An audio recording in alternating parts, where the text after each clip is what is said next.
واتقوا الله لعلكم تفلحون صدق الله رب العالمین۔ محترم حضرات، ہم سبھی جانتے ہیں کہ ہم اسلام کے ماننے والے ہیں، اور ہمارا یہ عقیدہ بھی ہے کہ جب تک ہم اسلام کو فالو کرتے رہیں گے، اسلام کے ماننے والے رہیں گے، تو اسلام کے اوپر جو انعامات اللہ تعالیٰ نے رکھے ہیں وہ ہم کو ملتے رہیں گے، کیونکہ اللہ نے ہم کو جو عمل دیا ہے، عمل کے ساتھ ساتھ اللہ تعالیٰ نے وعدہ بھی فرمایا ہے کہ اس عمل پہ میں تمہیں اجر سے بھی نوازوں گا، یعنی ہمیں انعام بھی ملے گا۔ اور ایمان والے کا ہر عمل جو ہے وہ انعام کا حقدار ہے، بشرطے کہ وہ عمل وہ ہونا چاہیے جو اللہ اور اس کے رسول نے کہا ہو، یا قرآن اور احادیث کے اندر اس کا ذکر ہوا ہو۔ اگر اس کے خلاف کوئی عمل ہمارا ہوتا ہے تو اس کے اوپر بھی جو ہے انعام ملے گا، لیکن وہ جنت والا نہیں، جہنم والا ہوگا۔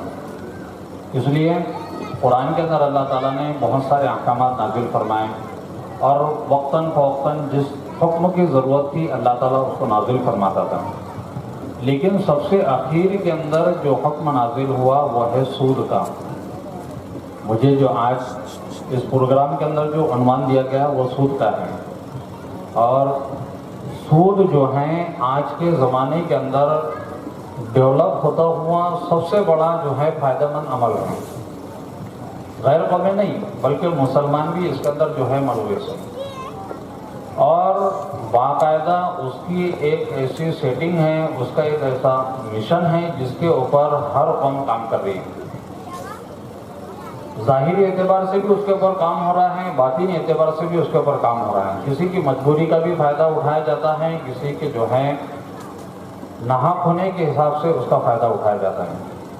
جیسے اللہ کے رسول صلی اللہ علیہ وسلم کے زمانے کے اندر ایک واقعہ پیش آیا کہ اللہ کے رسول صلی اللہ علیہ وسلم نے جب اس معاملے کو جو ہے حتمی طور پر جو ہے اس کو حرام قرار دیا اور اس کے نقصانات کو بیان فرمایا، تو لوگوں نے جو ہے اس کے نفع کو بیان فرمایا۔ نفع کیا تھا؟ ایک صحابی اللہ کے رسول صلی اللہ علیہ وسلم سے کہتے ہیں کہ اللہ کے نبی، میں ایک ایسے آدمی کو جانتا ہوں کہ وہ آدمی جو ہے انسان کو مہلت دیتا ہے، مثال کے طور پر کسی نے 1000 روپے کسی سے قرض لیے سود کے اوپر، اور مہینے 2 مہینے 3 مہینے کی اس کی مدت تھی، مہینے بھر کے اندر وہ ادا نہیں ہوئے، وہ سامنے والے کے پاس میں جا کر مہلت بڑھا کر آتا ہے، اور جس سے قرض لیا تھا وہ اس کو مہلت کی شرط پر دیتا ہے کہ بھائی 3 مہینے سے دینا لیکن 2000 دینا، 3 مہینے سے دینا لیکن 2000 دینا۔ اس لیے اللہ کے رسول صلی اللہ علیہ وسلم نے سود کے پورے نظام کو، پوری شکلوں کو حرام قرار دیا۔ بخاری شریف کی حدیث ہے، مسلم شریف کی حدیث ہے، جس کے اندر خود اللہ کے نبی نے کہا کہ اللہ نے سود کو حرام قرار دیا، اور جتنی بھی یہ چیزیں تم کو شک میں ڈالے، وہ تمام چیزیں جتنی ہمارے شک کے اندر آتی ہے تم اس کو جو ہے ترک کرنے والے بن جاؤ۔ اگر تم ترک کر دو گے تو متقی بن جاؤ گے۔ اور تقویٰ وہ چیز ہے، تقویٰ ایک ایسا ضامن ہے جو ہمیں جنت میں لے جانے والا ہے۔ تو اللہ تبارک تعالیٰ نے جو ہے قرآن کے اندر صاف لفظوں کے اندر جو ہے اس کو حرام کہا۔ اضعافا مضاعفا، مال کو بڑھا کر دینا ہے۔ کیا کرنا ہے؟ مال کو بڑھا کر دینا ہے کہ بھائی 2 دن کے لیے مجھے پیسوں کی ضرورت ہے، 10,000 روپے دے دو، پرسوں کے دن میں آپ کو 12,000 روپے دے دوں گا۔ قرآن نے اس کو حرام کہا ہے۔ سورہ بقرہ کی جو آخری آیت ہے جو اس کے تعلق سے نازل ہوئی، وہ الذین یأکلون الربا لا یقومون الا کما یقوم الذی یتخبطہ الشیطان من المس ذلک بانہم قالوا انما البیع مثل الربا۔ یہ ساری چیزیں وجود کے اندر آنے لگی، اور جو لوگ اپنی دکان چلاتے تھے، جو قرض کے طور پر جو ہے سود کی رقم دیتے تھے، اب ان کو پتہ چلا کہ بھائی لوگ ہم سے جو ہے سود کی رقم نہیں لیں گے، تو انہوں نے کیا کیا، جو یہ حکم نازل ہوا تھا اس حکم کو بدلنے کی کوشش کی، اور کہنے لگے کہ بھائی سود بھی تجارت کی طرح ہے۔ کیسے ہیں؟ تجارت کی طرح ہے۔ ایک آدمی تجارت کر رہا ہے، ایک آدمی بزنس کر رہا ہے، ایک آدمی کاروبار کر رہا ہے، اپنی دکان چلا رہا ہے۔ تو یہ وہ لوگ تھے جنہوں نے اسلام کو تو نہیں مانا، لیکن اسلام نے جب ایسا حکم دیا کہ جس کے وجہ سے ان کا کاروبار بند ہونا تھا، تو انہوں نے جو ہے اس کی شکل کو بدل کر کہا کہ بھائی سود بھی تجارت کی طرح ہے، لیکن اللہ نے کہا کہ یہ مکمل حرام ہے۔ کیسے ہیں؟ مکمل حرام ہے۔ احادیث اگر ہم پڑھیں گے، احادیث کے اندر بے شمار اس کے تعلق سے باتیں ملتی ہیں، جس میں سے ایک بات یہ ہے، اللہ کے رسول صلی اللہ علیہ وسلم فرماتے ہیں کنز المال کے اندر ہے کہ سود کے جو ہے 73 جو ہے درجے ہیں، الگ الگ اس کی قسمیں ہیں۔ 73 درجوں میں سے ایک درجہ اس کا یہ ہے کہ سود لینے والا ایسا ہے جو اپنی ماں کے ساتھ میں زنا کرتا ہے۔ اب سوچو، اپنی ماں کے ساتھ میں زنا کرنا بولے تو یہ دنیا کا سب سے ذلیل انسان ہے۔ سب سے برا، سب سے گھنونا زنا کرنے والا، سب سے گھنونا گناہ کرنے والا انسان ہے۔ اب ایک مسلم شریف کی روایت ہے جس کے اندر اللہ کے رسول صلی اللہ علیہ وسلم فرماتے ہیں کہ ایک ایسا شخص جو حرام کا لقمہ اپنے پیٹ کے اندر ڈال لیں۔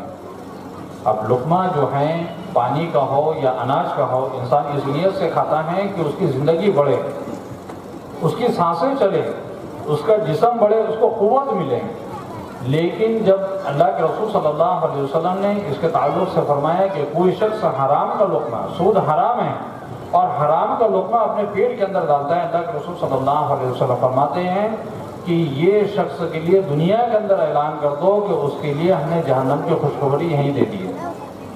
کہاں دے دی؟ دنیا کے اندر۔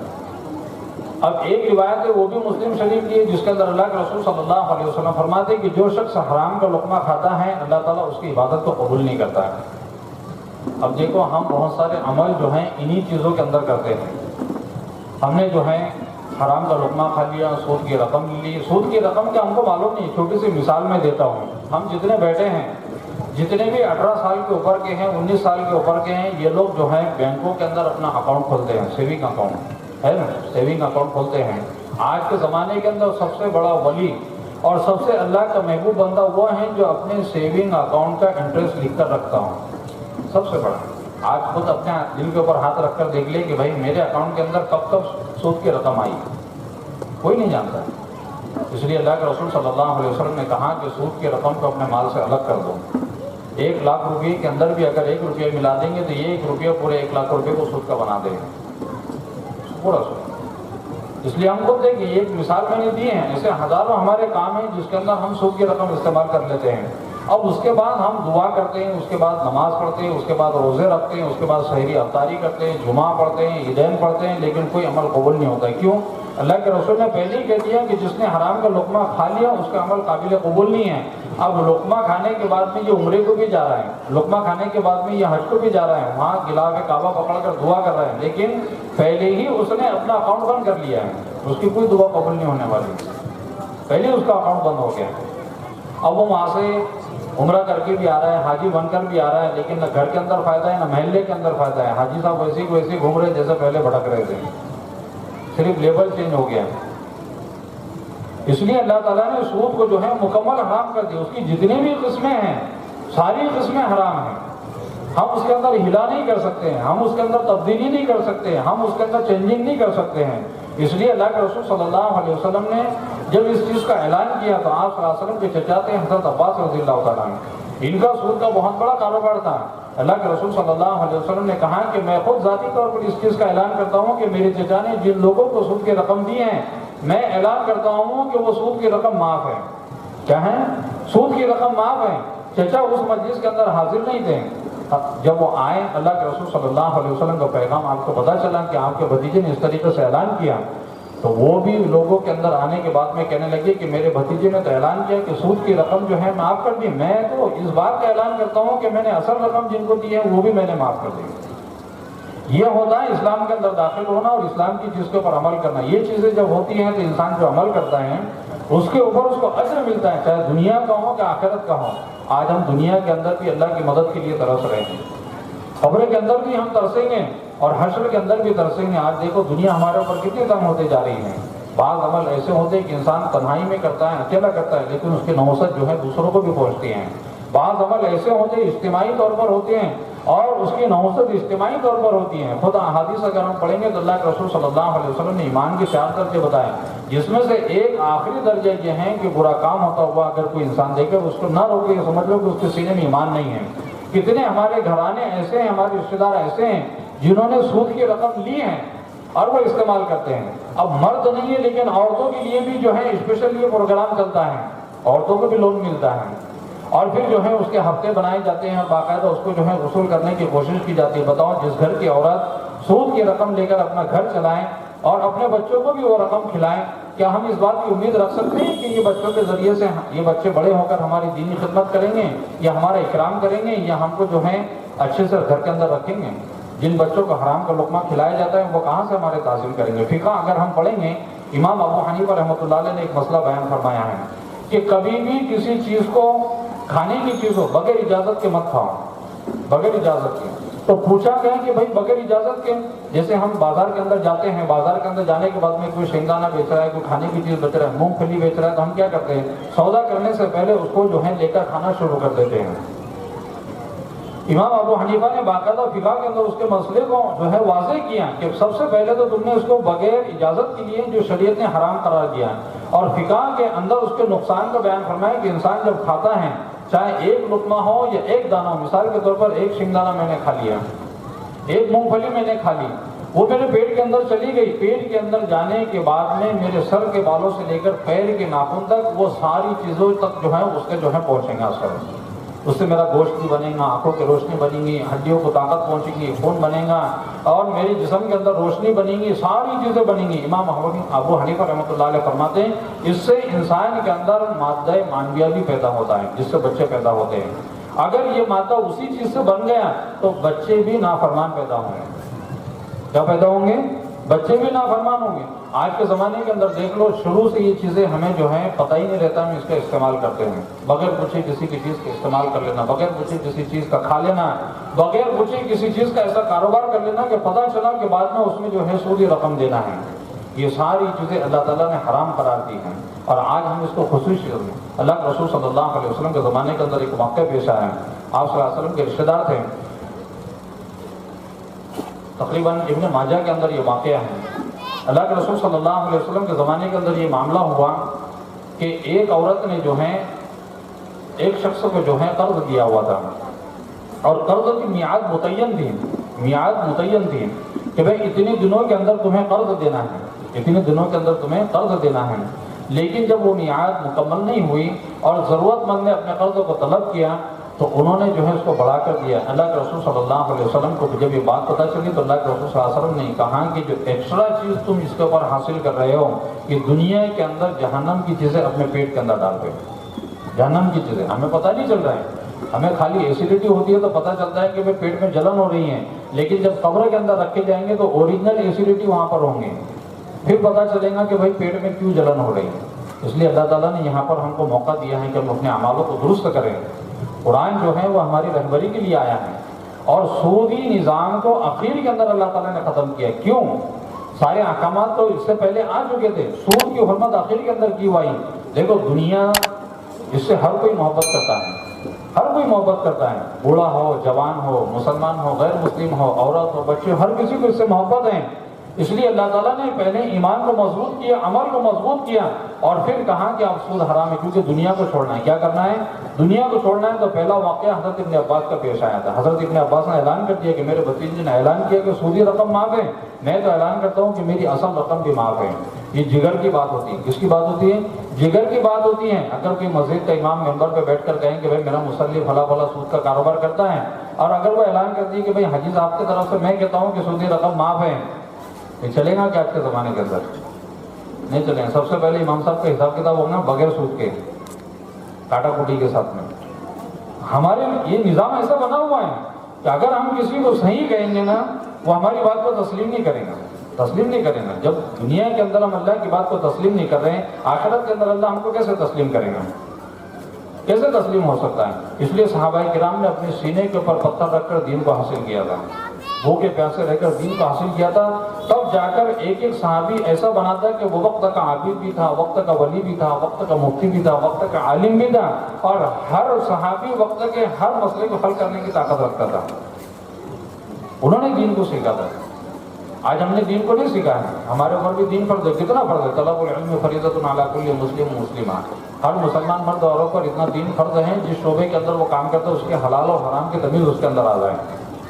ہمیں خود کو معلوم نہیں کہ میں کس شعبے کے اندر کام کرتا ہوں۔ ٹیبل کے نیچے سے بہت ساری چیزیں لے لیتے ہیں، ہدیے کے اندر بہت ساری، جو تحفے کے اندر بہت سارے لوگ تحفہ اس لیے دیتے ہیں کہ صاحب کا منہ بند ہو جائے، سامنے والا ناراض نہ ہو، اور یہ خوش ہو کے لیتے ہیں سامنے والے نے میرے کو 1000 روپے دیے، بولے اس نے تیرا منہ بند کرنے کے لیے دیا، پہلے اسے تحقیق تو کر، تو نے کیوں دیا؟ دب کر دیا، ڈر کر دیا، کام کرانے کے لیے دیا، کس لیے دیا؟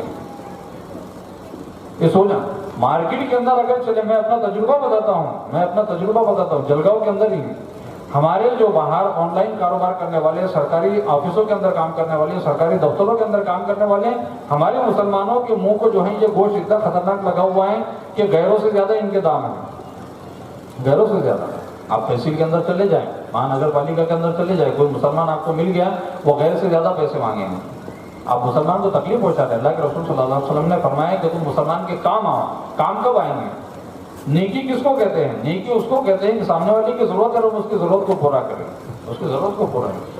حرام چیزیں جو ہیں یہ دنیا کے اندر اللہ تعالیٰ نے ہمیں پیدا کرنے کے بعد میں حکم دیا کہ میں نے تم کو جانچا پرکھا، تمہارے اندر کون سی چیز جو ہے نفع والی ہے، اللہ تعالیٰ نے وہ ساری چیزیں ہمارے لیے حلال کر دی، کون سی چیزیں نقصان والی ہیں وہ ساری چیزیں اللہ تعالیٰ نے ہمارے لیے حرام کر دی۔ بنی اسرائیل کے واقعات پر اللہ تعالیٰ نے ان کے اوپر چربی کو حرام کیا تو انہوں نے ہلے نکالے، چربی کے بہت سارے جو ہیں انہوں نے جو ہے الگ الگ اس کی جو ہے استعمال کرنے کی چیزیں بنائیں اور استعمال کرنے لگے تو اللہ تعالیٰ نے ان کے اوپر عذابات نازل فرمایا۔ آج ہمارے اندر بھی یہ چیزیں ہیں، بہت ساری صورتی قسمیں ہیں، چوری چھپی وہ معاملات مسلمان بھی کرتے ہیں، اور پھر جب حالات اور آفات اور مصیبت آتے ہیں تو پھر اس کے بعد میں جو ہے مسلمان پریشان ہوتا ہے، علماء سے درخواست کرتا ہے کہ بھائی میرے لیے دعا کرو، ڈاکٹروں کے پاس میں جا کر پیسے بھرتے کہ بھائی ہمارے لیے جو ہے اچھا علاج کرو۔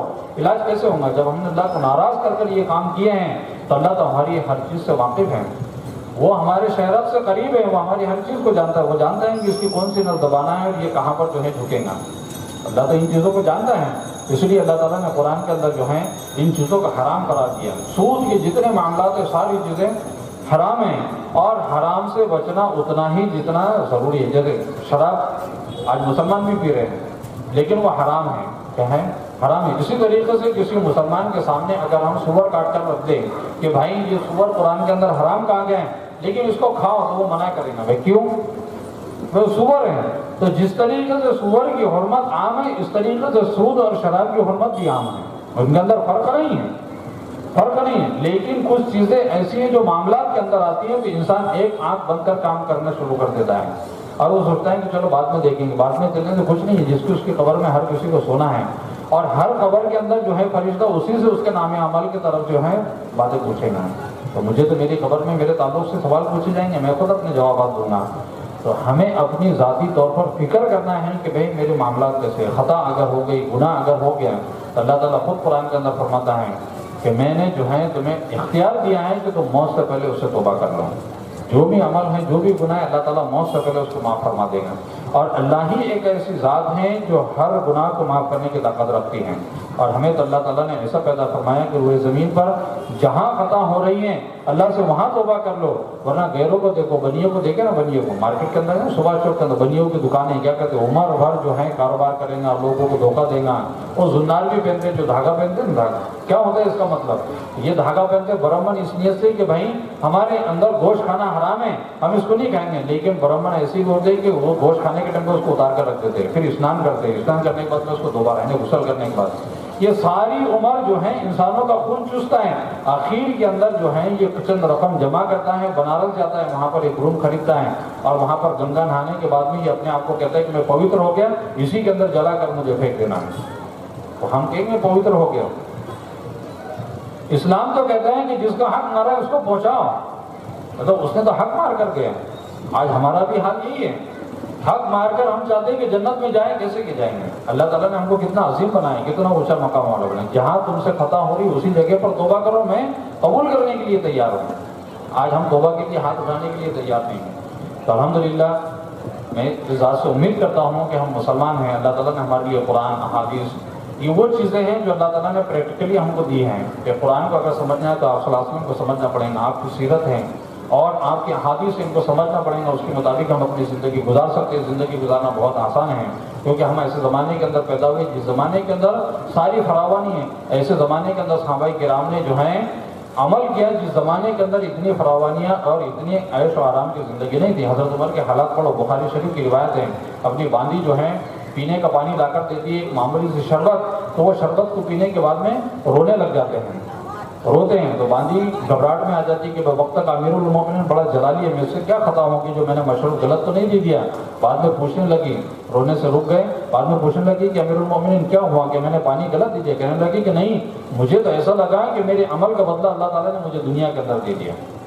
لیکن کون سا مشروب انہوں نے اس زمانے کے اندر پیے ہوں گے؟ کیا ہوں گا؟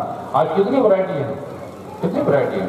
اللہ نے ہم کو نعمتوں کے زمانے کے اندر پیدا فرمایا، اس زمانے کے اندر بھی اگر ہم حرام چیزوں کے اندر رہیں گے، حرام لقمے اپنے اور اپنے اولاد کے پیٹ میں ڈالیں گے، آسمان سے اچھے فیصلے نہیں آئیں گے۔ اللہ تعالیٰ سے دعائیں کہ اللہ تعالیٰ ہمیں ان باتوں پر عمل کرنے کی توفیق عطا فرمائے۔ اور میں منتظمین سے جو ہے ان کا بھی شکریہ ادا کرتا ہوں کہ انہوں نے جو ہے یہ بہترین انداز کے اندر ایک پروگرام یہاں پر منعقد کیا ہے، اور عنوانات بھی بہت اچھے رکھے ہیں تاکہ اس کے ذریعے سے جو ہے عوام کو نفع ہو۔ میں ان کے لیے دعا کرتا ہوں کہ اللہ تعالیٰ ان کی زندگی کے اندر بھی خوب برکت عطا فرما اور ان کے کاموں کو قبول فرما۔ وآخر دعوانا الحمدللہ رب العالمین۔ ماشاء اللہ، بہت ہی پیارے اور نرالے انداز میں مولانا